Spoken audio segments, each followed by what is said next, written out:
আচ্ছা, এমন একটা ঘড়ির কথা ভাবা যাক, যেটা ৩৩.৭ বিলিয়ন বছর চললে মাত্র ১ সেকেন্ডের ভুল করতে পারে। ৩৩.৭ বিলিয়ন বছর? হ্যাঁ, মানে মহাবিশ্বের যা বয়স তার দ্বিগুণেরও বেশি সময় ধরে চললে মাত্র ১ সেকেন্ড এদিক ওদিক হবে। সংখ্যাটা শুনলেই তো মাথা ঘুরে যায়। আসলেই তাই। তাই না? আর এই অবিশ্বাস্য ব্যাপারটাই কিন্তু আমাদের আজকের আলোচনার মূল বিষয়। পরিমাপের জগৎ। আমরা কিভাবে আমাদের চারপাশের সবকিছুকে মাপি, একটা সাধারণ টেবিলের দৈর্ঘ্য থেকে শুরু করে মহাবিশ্বের মৌলিক ধ্রুবক পর্যন্ত। একদম। এই মাপার পেছনের কৌশলটা আসলে কি? ঠিক তাই। আর এই বিষয়টার গভীরে যাওয়ার জন্য আমাদের হাতে অনেক কিছু আছে। মানে কিছু পাঠ্যপুস্তকের ধারণা, বেশ কিছু আধুনিক বৈজ্ঞানিক গবেষণাপত্র আর বিভিন্ন পরিমাপ যন্ত্রের একটা লম্বা তালিকাও আছে। হুম। তো আমাদের আজকের লক্ষ্য হল এই উৎসগুলো ঘেঁটে পরিমাপের মূল নীতিগুলো বোঝা আর কিছু প্রচলিত ভুল ধারণা ভাঙা। প্রাচীন গ্রিস থেকে আজকের কোয়ান্টাম ল্যাব পর্যন্ত একটা সফরে যাব আমরা। দারুণ হবে। তাহলে শুরু করা যাক। চলুন। আলোচনার শুরুতেই একটা খুব সাধারণ কিন্তু খুব জরুরি বিষয় পরিষ্কার করে নেওয়া ভালো। আমরা কথা বলার সময় প্রায়ই দুটো শব্দ ব্যবহার করি, নির্ভুল বা অ্যাকুরেট আর সূক্ষ্ম বা প্রিসাইজ। হ্যাঁ, আর এগুলোকে আমরা প্রায় একই অর্থে ব্যবহার করে ফেলি। ঠিক, কিন্তু বিজ্ঞানের জগতে এই দুটো শব্দের অর্থ কিন্তু আকাশ-পাতাল তফাত। এটা একটা দারুণ পয়েন্ট, কারণ আমার নিজেরও মাঝে মাঝে গুলিয়ে যায়। আচ্ছা, ধরুন আমি তীর ছুটছি আর আমার লক্ষ্য হলো একেবারে কেন্দ্রে মারা, বুলজায়। হুম। তাহলে নির্ভুলতা বা অ্যাকুরেসি কি হবে? খুব সহজ। আপনি যদি লক্ষ্যের খুব কাছাকাছি তীর মারতে পারেন, সেটাই নির্ভুল বা অ্যাকুরেট। মানে আপনার পরিমাপটা আসল মানের কতটা কাছাকাছি, সেটাই হলো নির্ভুলতা। আচ্ছা, বুঝলাম। তাহলে সূক্ষ্মতা বা প্রিসিশন কি?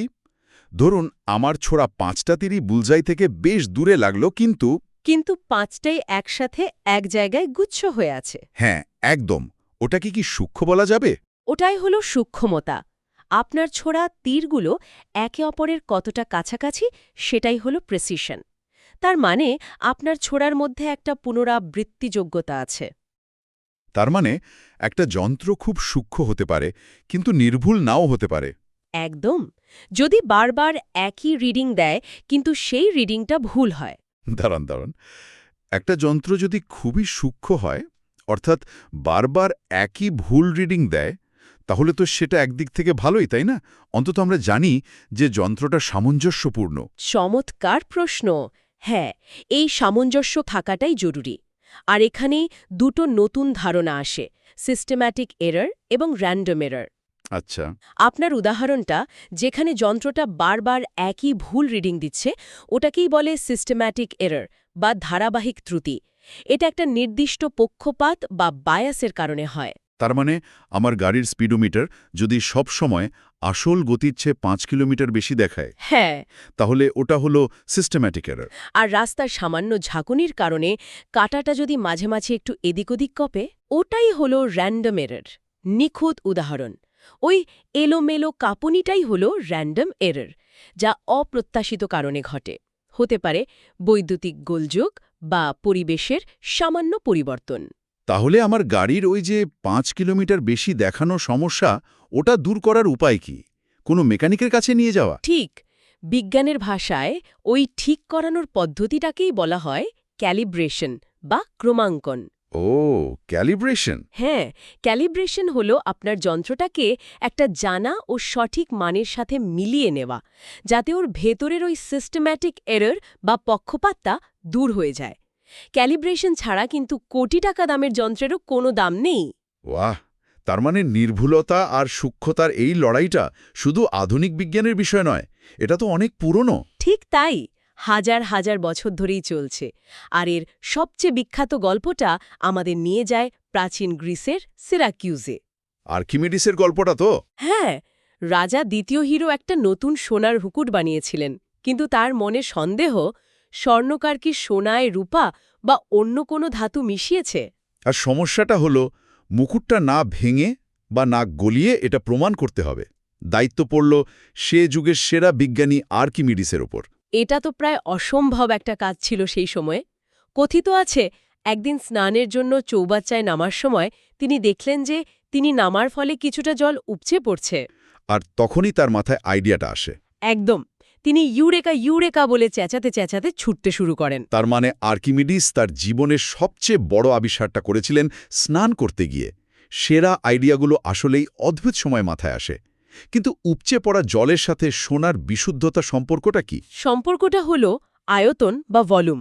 আর্কিমিডিস বুঝতে পেরেছিলেন যে তিনি মুকুটের ওজনের সমান ওজনের একটি খালিস সোনার বাট আর মুকুটটাকে যদি আলাদাভাবে জলে ডোবান তাহলে দুটোই নিজের আয়তনের সমান জল অপসারণ করবে।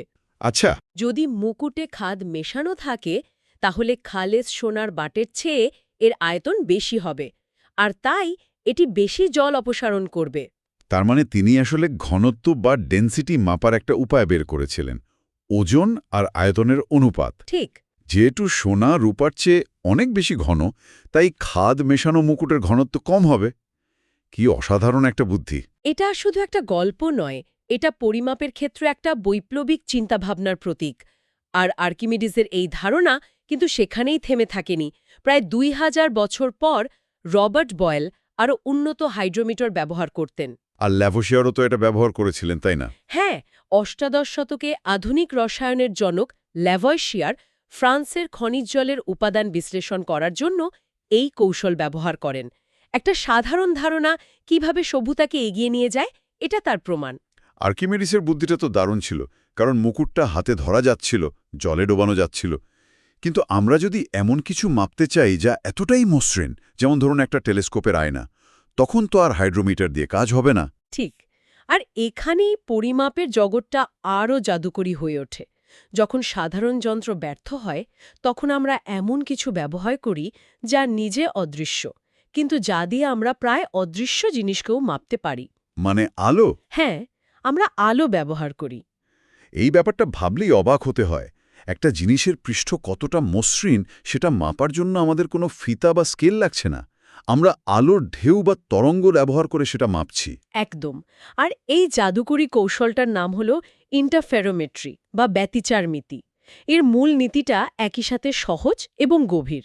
ভাবুন, একটা আলোক রশ্মিকে একটা বিশেষ আয়না, বিম স্প্লিটার। হ্যাঁ, বিম স্প্লিটার দিয়ে দুই ভাগে ভাগ করা হলো, ঠিক যেন একটা নদীর স্রোতকে দুটো আলাদা খাতে বয়ে দেওয়ার মতো।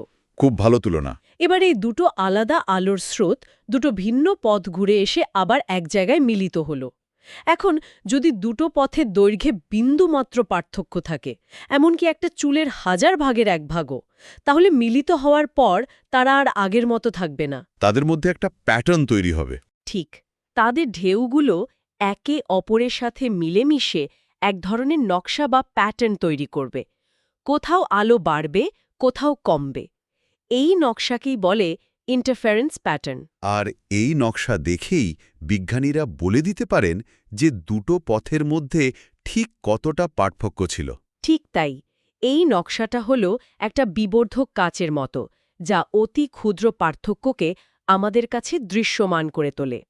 এর সবচেয়ে ক্লাসিক উদাহরণ হল মাইকেলসন ইন্টারফেরোমিটার। ওটা তো 1880-র দশকে তৈরি হয়েছিল। হ্যাঁ, মাত্র একটা বিম স্প্লিটার আর দুটো সাধারণ আয়না দিয়ে বানানো এই যন্ত্র পদার্থবিজ্ঞানের ইতিহাস বদলে দিয়েছিল। তাহলে আধুনিক প্রযুক্তিতে এর ব্যবহার নিশ্চয়ই আরও উন্নত হয়েছে। অবশ্যই। আজকের দিনে আমরা ফেজ শিফটিং ইন্টারফেরোমেট্রি বা পিএসআই ব্যবহার করি। এটা অনেকটা একই নীতির ওপর কাজ করে, কিন্তু এখানে একটা অত্যন্ত দ্রুতগতির ক্যামেরা দিয়ে একাধিক ইন্টারফারেন্স প্যাটার্ন রেকর্ড করা হয়। আর তারপর কম্পিউটার সেটা বিশ্লেষণ করে। একদম। একটা কম্পিউটার অ্যালগোরিদমস সেই প্যাটার্নগুলো বিশ্লেষণ করে মুহূর্তের মধ্যে একটা ত্রিমাত্রিক ফাজ ম্যাপ তৈরি করে দেয়। এই ম্যাপটা দিয়ে কোনো বস্তুর পৃষ্ঠের গঠন, মানে তার টোপোগ্রাফি, ন্যানোমিটার স্কেলে দেখা যায়। আচ্ছা, এই কোয়ান্টাম জগতের ব্যাপারটা আমার কাছে সবসময় অদ্ভুত লাগে। আমরা বছরের পর বছর ধরে নির্ভুল এবং সূক্ষ্ম পরিমাপের চেষ্টা করছি, আর এখন বলা হচ্ছে যে কোয়ান্টাম স্তরে পরিমাপ করার চেষ্টা করলেই নাকি সব গণ্ডগোল হয়ে যায়। আপনার এই বিভ্রান্তিটা খুব স্বাভাবিক, কারণ কোয়ান্টাম জগৎ আমাদের সাধারণ বুদ্ধি দিয়ে চলে না। এটা কিভাবে সম্ভব?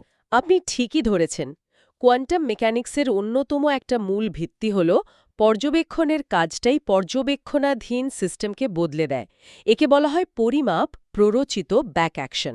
Back action. হ্যাঁ, যখনই আপনি একটা কোয়ান্টাম কণা যেমন একটা কিউবিটের অবস্থা জানতে চাইবেন, আপনার পরিমাপের কাজটাই তার অবস্থাকে প্রভাবিত করবে, এমনকি ভেঙেও দিতে পারে। তার মানে কিউবিটটা কোন অবস্থায় আছে, ধরা যাক 0 নাকি 1, সেটা দেখতে গেলেই ওর অবস্থা বদলে যেতে পারে। তাহলে কোয়ান্টাম কম্পিউটার কাজ করবে কিভাবে? এটাই তো সবচেয়ে বড় চ্যালেঞ্জ। আর এই চ্যালেঞ্জ মোকাবেলার জন্যই বিজ্ঞানীরা অভিনব সব কিউবিট তৈরি করেছেন, যেমন সুপার কন্ডাক্টিং কিউবিট, যা জোসেফসন জাংশন দিয়ে তৈরি। এই নামগুলো শুনলেই তো ভয় লাগে। জোসেফসন জাংশন জিনিসটা কি, একটু সহজ করে বলা যায়? নিশ্চয়ই, ব্যাপারটা অনেকটা দুটো আলাদা পুকুরের মতো ভাবুন, যাদের মধ্যে একটা খুব পাতলা বাঁধ আছে। আচ্ছা। সাধারণ জগতে এক পুকুরের জল অন্য পুকুরে যেতে হলে বাঁধ টপকে যেতে হবে, কিন্তু কোয়ান্টাম জগতে কণাগুলো এই বাঁধ না টপকেই এর মধ্যে দিয়ে সুড়ঙ্গ তৈরি করে এপার ওপার করতে পারে। তার মানে টানেল করে চলে যায়। অনেকটা সেরকমই। এই বিশেষ ব্যবস্থার কারণেই আমরা কিউবিটের শক্তি স্তরগুলোকে এমনভাবে নিয়ন্ত্রণ করতে পারি যা সাধারণ সার্কিটের সম্ভব নয়। একে আমরা একটা কৃত্রিম পরমাণু বলি। দারুণ অ্যানোলজি। তাহলে এই কৃত্রিম পরমাণুর অবস্থা আমরা মাপি কিভাবে, যেহেতু মাপতে গেলেই অবস্থা ভেঙে যাওয়ার ভয় আছে? এখানে শক্তিশালী এবং দুর্বল পরিমাপের ধারণাটা আসে। একটা শক্তিশালী পরিমাপ আপনাকে কিউবিটের অবস্থা সম্পর্কে একটা পরিষ্কার ফলাফল দেবে, হয় 0 অথবা 1। কিন্তু তাতে কোয়ান্টাম অবস্থাটা ভেঙে যাবে। হ্যাঁ, এর মূল্য হিসেবে কিউবিটের নাজুক কোয়ান্টাম অবস্থাটা পুরোপুরি ভেঙে পড়বে। এটা অনেকটা একটা সাবানের বুদ্দুরের আকার মাপার মতো, মাপতে গেলেই ওটা ফেটে যাবে। তাহলে তো সর্বনাশ। ঠিক, তাই বিজ্ঞানীরা দুর্বল পরিমাপের কৌশল আবিষ্কার করেছেন। এটা অনেকটা মৃদু একটা প্রক্রিয়া, যা সিস্টেমকে পুরোপুরি নাড়িয়ে না দিয়ে এর সম্পর্কে অল্প কিছু তথ্য সংগ্রহ করে। এটা কিভাবে সম্ভব? অল্প তথ্য বলতে? এটা অনেকটা একটা বন্ধ ঘরের দরজার বাইরে কান পেতে ভেতরের আবছা আওয়াজ শোনার মতো, দরজাটা পুরোপুরি না খুলেই। আপনি হয়তো পরিষ্কারভাবে বুঝতে পারবেন না ভেতরে কে কি কথা বলছে, কিন্তু একটা আবছা ধারণা পাবেন। আর বারবারই দুর্বল পরিমাপ করতে থাকলে? ধীরে ধীরে আপনি কিউবিটের অবস্থা সম্পর্কে একটা পরিষ্কার চিত্র পেয়ে যাবেন, কিন্তু তাকে না ভেঙে। অবিশ্বাস্য। আর্কিমিডিসের স্নানের চৌবাচ্চা থেকে কোয়ান্টাম কিউবিটের দরজায় কান পাতা পর্যন্ত আমাদের এই যাত্রাটা সত্যি অসাধারণ। তাহলে এবার সেই শুরুর প্রশ্নে ফেরা যাক। মানব ইতিহাসের সবচেয়ে সূক্ষ্ম পরিমাপের উদাহরণ কি কি হতে পারে? আমরা শুরুতে যে অ্যাটমিক ক্লক বা পারমাণবিক ঘড়ির কথা বলেছিলাম, সেটাই সম্ভবত এই তালিকার শীর্ষে থাকবে। ৩৩.৭ বিলিয়ন বছরে মাত্র 1 সেকেন্ডের ভুল। আর এই সূক্ষ্মতা সম্ভব হয়েছে কারণ আমরা সময়ের সংজ্ঞাকেই বদলে দিয়েছি। একদম। বদলে দিয়েছি মানে সেকেন্ড তো সেকেন্ডই, তাই না? আগে সেকেন্ডের সংজ্ঞা দেওয়া হতো পৃথিবীর ঘূর্ণনের ওপর ভিত্তি করে, কিন্তু পৃথিবীর ঘূর্ণন অতটা স্থিতিশীল নয়। এখন আন্তর্জাতিকভাবে 1 সেকেন্ডকে সংজ্ঞায়িত করা হয় সিজিয়াম 133 পরমাণুর একটি নির্দিষ্ট শক্তি স্তরের রূপান্তরের সময়। নির্গত আলোর ৯,১৯২ কোটি ৬,৩১,৭৭০টি কম্পনের সময়কাল হিসেবে মাথা ঘুরিয়ে দেওয়ার মতো সংজ্ঞা। ঠিক তাই। তার মানে সময়ের একক এখন আর কোনো পার্থিব ঘটনার উপর নির্ভরশীল নয়, বরং প্রকৃতির একটা মৌলিক ধ্রুবকের উপর দাঁড়িয়ে আছে। আর শুধু সেকেন্ড নয়, ২০১৯ সাল থেকে তো কিলোগ্রাম, অ্যাম্পিয়ার, কেলভিন, মোল সবগুলোকেই বদলে দেওয়া হয়েছে। হ্যাঁ, এই সবকটি একককেই এখন প্রকৃতির মৌলিক ধ্রুবক, যেমন প্ল্যাঙ্ক ধ্রুবক বা অ্যাভোগাড্রো ধ্রুবকের মাধ্যমে সংজ্ঞায়িত করা হয়। তার মানে প্যারিসের ভল্টে রাখা সেই বিখ্যাত প্ল্যাটিনাম ইরিডিয়ামের সিলিন্ডার লেগ্রংকে, সেটার আর কোনো গুরুত্ব নেই। ওটা এখন একটা ঐতিহাসিক বস্তু মাত্র। এখন কিলোগ্রামের সংজ্ঞা প্ল্যাঙ্ক ধ্রুবকের উপর নির্ভরশীল। এর সবচেয়ে বড় সুবিধা হল মহাবিশ্বের যে কোনো জায়গায় বসে যে কোনো বিজ্ঞানী এই এককগুলোকে নির্ভুলভাবে পুনরুৎপাদন করতে পারবেন। এটা তো একটা বিশাল দার্শনিক পরিবর্তন। আর সূক্ষ্মতার আরেকটি উদাহরণ হিসাবে মাইক্রোস্কোপ স্যাটেলাইটের কথা বলা হয়েছিল শুরুতে। ওটা ঠিক কী পরিমাপ করেছিল? ওটা পদার্থবিজ্ঞানের অন্যতম একটা ভিত্তিকে পরীক্ষা করেছে, আইনস্টাইনের সমতুল্যতার নীতি। ইকুইভ্যালেন্স প্রিন্সিপাল জিনিস মাইক্রোস্কোপ স্যাটেলাইট পরীক্ষা করে দেখেছে যে এই দুটো ভর 10⁻15 ভাগের 1 ভাগের চেয়েও বেশি নির্ভুলতার সাথে সমান। ভাবা যায় আইনস্টাইনের একটা তত্ত্বকে এত সূক্ষ্মভাবে পরীক্ষা করা হচ্ছে। আজকের আলোচনায় আমরা নির্ভুলতা ও সূক্ষ্মতার পার্থক্য থেকে আর্কিমিডিসের মুকুট আলোর ব্যতিচার এবং কোয়ান্টাম জগৎ পেরিয়ে আমাদের পরিমাপের এককগুলোর নতুন সংজ্ঞা পর্যন্ত একটা লম্বা পথ পাড়ি দিলাম। এই পুরো যাত্রায় একটা বিষয় খুব পরিষ্কার, পরিমাপ শুধুমাত্র সংখ্যা বের করার কোনো যান্ত্রিক প্রক্রিয়া নয়। এটা হলো প্রকৃতির রহস্য উন্মোচনের একটা শিল্প, যা মানব সভ্যতার অগ্রগতির সাথে ওতপ্রোতভাবে জড়িত।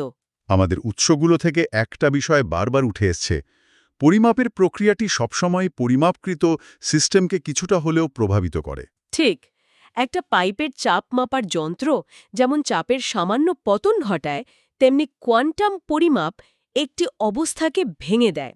হুম। এখান থেকেই একটা গভীর প্রশ্ন উঠে আসে, যা আমাদের ভাবনার খোরাক যোগাবে।